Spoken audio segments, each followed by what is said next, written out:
Last week Paul Granger attended the Global Solutions Summit, which advises the G7. A summary of the broader decisions is followed by a discussion of how to provide a digital architecture for the public good. This year's G7, the 19th to the 21st of May, achieved extra prominence in part because of the attendance of President Zelensky, in part because of the symbolism of being held in Hiroshima. Scorned by many as an elitist club, the 7 affluent democracies were joined this year a further 8 countries, representing wider global interests, but still excluding China. The leaders have 3 days at most to cut deals, so much of the groundwork is prepared in advance by policymakers, think tanks and groups of academics. One such is the Global Solutions Initiative, a highly influential collaborative enterprise comprised of a network of renowned think tanks. It advises both the G20 and the G7, and other global governance for influential figures from around the world to contribute. In particular, the initiative has the ear of the German Chancellor. I attended the May summit, together with colleagues from the Global Initiative for Digital Empowerment, GIDE. Its website is worth a visit. Chancellor Scholz, of course, focused on the big, strategic stuff, commending the summit's focus on solutions, not problems, as well as affirming a commitment to resist Russia, or indeed any state annexing another's territory. He identified 3 areas of global concern. International law and rulings by international courts are being ignored. Universal human rights are being dismissed as regional inventions. Nuclear proliferation poses a growing threat in East Asia and the Middle East.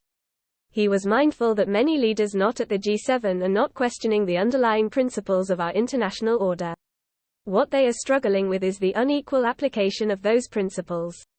What they expect is representation on equal terms, and an end to Western double standards. A huge opportunity to bring about a new relationship between Europe and the Global South is the transition towards renewable energy. So, the headlines from the G7 are: assure Ukraine of unwavering support for as long as it takes. Take steps towards creating secure and resilient economies, based on partnerships with the Global South. Act on the challenges faced by developing and emerging markets, ranging from the urgent threat of the climate crisis to their critical need for infrastructure. Other ideas were given a high profile at the summit. There was general agreement that economies need to move the burden of taxation from tolls on workers to charges on resources. There were proposals also to develop new ways of measuring prosperity, focusing on how people feel rather than the bullion they sit on. There is, in addition, an urgent need to reform global value chains to reflect an implicit commitment to reducing emissions.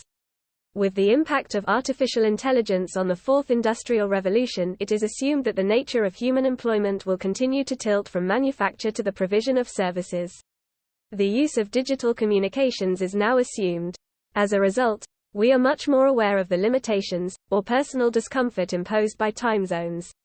In reaching out to the Global South, Europe is likely to look to Africa, the US to Latin America and so forth to minimize the impact of the disruption brought about by time differences.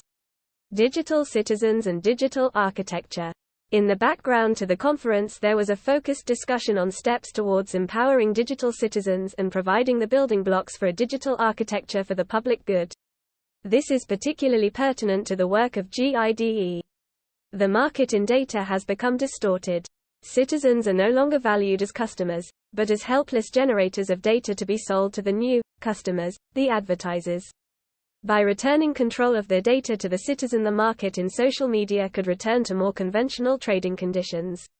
Restraining the social media platforms from their plundering of data could also help improve child safety in the metaverse, though this will remain a major and problematic issue.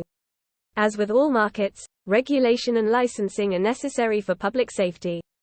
Those involved with GIDE are actively discussing with range of global political and economic groupings what steps are needed to regulate the trade in digital information, and so generate more citizen-friendly protocols in the new market brought about by the emerging industrial revolution.